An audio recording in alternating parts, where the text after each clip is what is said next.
Good evening. Please leave the light on. Tonight, dedicated to the thirsty undead, Mrs. Edith Wharton demonstrates. They eagerly accompany us from the mists of Gothic into the modern world, and even into the new world. Indeed, according to her story, Bewitched, it would seem there is no escaping them. The snow was still falling thickly when Orrin Bosworth drove up to Saul Rutledge's gate. He was surprised to see two others ahead of him. Bosworth recognised Deacon Hibben from North Ashmore and Sylvester Brand, the widower from the old Bearcliff farm. The three clapped their numb hands together and greeted each other. "Mrs. Rutledge sent me a message to come," Bosworth volunteered. The deacon nodded. "I got a word from her too. I hope there's no trouble here." The two men, followed by Sylvester Brand, walked to the front door. The door opened, and Mrs. Rutledge stood before them. "Walk right in," she said. The room into which she led the three men had a black stove planted on a sheet of zinc. A newly lit fire smouldered reluctantly, and the room was at once close and bitterly cold. "I presume you folks are wondering what it is I asked you to come here for. We're in trouble here, and that's the fact. And we need advice. Mr. Rutledge and myself do." She cleared her throat and added, "There's a spell been cast over Mr. Rutledge." The deacon looked up sharply. "A spell?" "That's what I said. He's bewitched." "Do you care to give us more particulars before your husband joins us?" "No, I'll wait." A silence fell, during which the four persons present seemed all to be listening for the sound of a step, but none was heard, and after a minute or two, Mrs. Rutledge began to speak again. "It's down by that old shack on Lammer's Pond, that's where they meet."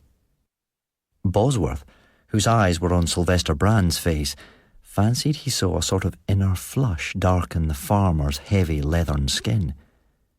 Deacon Hibben leaned forward, a glitter of curiosity in his eyes.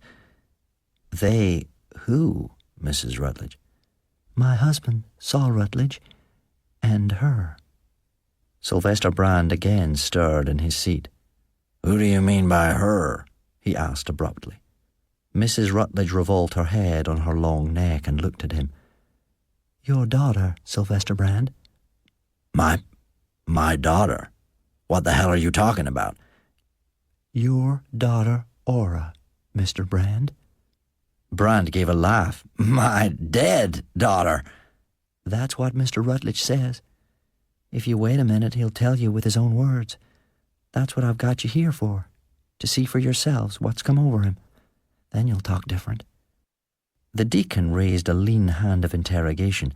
"Mrs. Rutledge, what makes you think—" A thin smile of disdain narrowed her colourless lips. "I don't think. I know." "Well, but how—" "I seen him." "Saul Rutledge and Ora Brand?" "That's so." Sylvester Brand's chair fell backward with a crash. "Here, let me get out of this. I want to see Saul Rutledge himself and tell him—" "Well, here he is," said Mrs. Rutledge. The outer door had opened. Saul Rutledge entered. As he came in, he faced the light from the north window, and Bosworth's first thought was that he looked like a drowned man fished out from under the ice. The deacon sought for a word to ease the horror. "Sit down then, Saul. Draw up to us, won't you?" "Well, we've heard what Mrs. Rutledge says. What's your answer?" "I don't know as there's any answer. She found us." "And you mean to tell me the person with you was what you took to be—" The deacon's thin voice grew thinner. "Ora Brand?" Saul Rutledge nodded. "You knew, or thought you knew, you were meeting with the dead?" "Well," he said, "I guess it begun a way back, afore even I was married to Mrs. Rutledge. You know," he added, "Ora and me was to have been married. We kept company. But Ora, she was very young. Mr. Brand here sent her away. She was gone nigh to 3 years, I guess. When she come back, I was married." "That's right," Brand said. And after she came back, did you meet her again? The deacon continued. Alive? Rutledge questioned. A perceptible shudder ran through the room. Well, of course, said the deacon nervously. Rutledge seemed to consider. Once I did. Only once. There was a lot of other people around. At Cold Corners Fair it was. Did you talk with her then? Only a minute. What did she say? His voice dropped. She said she was sick and knew she was going to die, and when she was dead, she'd come back to me. And what did you answer? Nothing. Did you think anything of it at the time? Well, no. Not till I heard she was dead, I didn't. After that, I thought of it. And I guess she drew me. Drew you down to that abandoned house by the pond. How did you know it was there she wanted you to come? She just drew me. Often? That's as it happens. But haven't you the strength to keep away from the place? A spectral smile narrowed his colourless lips. Ain't any use. She follers after me. These are forbidden things. You know that, Saul. Have you tried prayer? But Mrs. Rutledge intervened. Prayer ain't any good. In this kind of thing, it ain't no manner of use. You know it ain't. Ain't any of you folks got the grit? Deacon Hibben held up his hand. That's no way, Mrs. Rutledge. This ain't a question of having grit. What we want, first of all, is proof. That's so, said Brand with an explosion of relief. See here, Saul Rutledge, you gotta clear up this damned calumny or I'll know why. You say my dead girl comes to you? He labored with his breath. When? You tell me that and I'll be there. Rutledge's head drooped a little, and his eyes wandered to the window. Round about sunset, mostly. You know beforehand? Rutledge made a sign of assent. Well then, tomorrow will it be? Rutledge made the same sign. Brand turned to the door. I'll be there. That was all he said. He strode out between them without another glance or word. Deacon Hibben looked at Mrs. Rutledge. We'll be there too, he said, as if she had asked him, but she had not spoken. And Bosworth saw that her thin body was trembling all over. He was glad when he and Hibben were out again in the snow. Brand got into his sleigh and drove off under the snow-smothered hemlocks. Bosworth scrambled into his sleigh and was driving off in his turn when he heard his companion calling after him. The deacon explained that his horse had cast a shoe. Would Bosworth drive him down to the forge near North Ashmore if it wasn't too much out of his way? Bosworth made room for him under the bearskin, and the two men drove off. The shortest way to the forge passed close by Lammer's Pond. That's the house, that tumble-down shack over there, I suppose. Yes, that's the house. Suddenly, he gave an exclamation. Look! He had jumped out of the sleigh and was stumbling up the bank toward the slope of snow. On it, turned in the direction of the house by the pond, he had detected a woman's footprints. 2, then 3, then more. The deacon scrambled out after him, and they stood and stared. God, barefoot, Hibben gasped. They got into the sleigh and drove on. As they rounded the turn, they saw Brand's cutter ahead of them, the horse tied to a tree trunk. This was not Brand's nearest way home. Bosworth found himself shivering all over under his bearskin. I wish to God the dark wasn't coming on, he muttered. He tethered his own horse near Brand's, and without a word, he and the deacon ploughed through the snow, in the track of Brand's huge feet. They had only a few yards to walk to overtake him. When Bosworth spoke his name, he stopped short and turned. He looked at them dully, but without surprise. I wanted to see the place, he merely said. The deacon cleared his throat. Yes, we thought so. But I guess there won't be anything to see. The three men came out together in the cleared space before the house.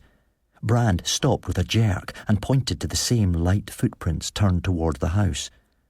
The track of a woman in the snow. Bare feet, he said. He went up to the door of the crazy house, pushed it inward and, meeting with an unexpected resistance, thrust his heavy shoulder against the panel. The door collapsed like a playing card, and Brand stumbled after it into the darkness of the hut. The others, after a moment's hesitation, followed. Bosworth was never quite sure in what order the events that succeeded took place. Coming in out of the snow dazzle, he seemed to be plunging into total blackness. He groped his way across the threshold, caught a sharp splinter of the fallen door in his palm, seemed to see something white and wraith-like surge up out of the darkest corner of the hut, and then heard a revolver shot at his elbow and a cry. Brand had turned back and was staggering past him out into the lingering daylight. The sunset suddenly flushing through the trees crimsoned his face like blood. He held a revolver in his hand and looked about him in his stupid way. "They do walk, then," he said, and began to laugh. He bent his head to examine his weapon. "Better here than in the churchyard. They shan't dig her up now," he shouted out. The two men caught him by the arms, and Bosworth got the revolver away from him. The next day, Bosworth's sister Loretta asked him if he had heard the news. "What news?" "Venny Brand's down sick with pneumonia. The deacon's been there. I guess she's dying." "Venny Brand?" he echoed. "She's a child." "Well," repeated his sister, "I guess she's dying." After a pause, she added, "It'll kill Sylvester Brand all alone up there." Venny Brand was buried 3 days later.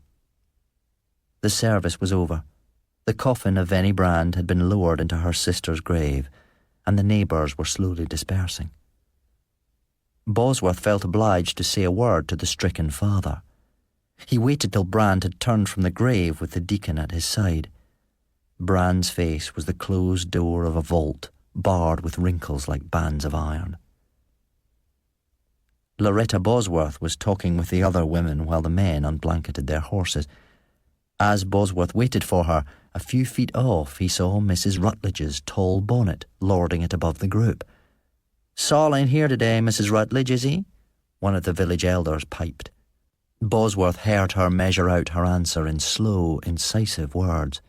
"No, Mr. Rutledge, he ain't here.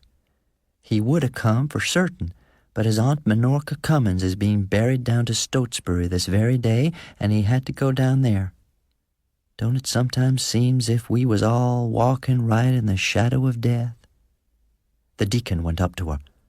Bosworth heard the deacon say, "I'm glad to hear that Saul is able to be up and around."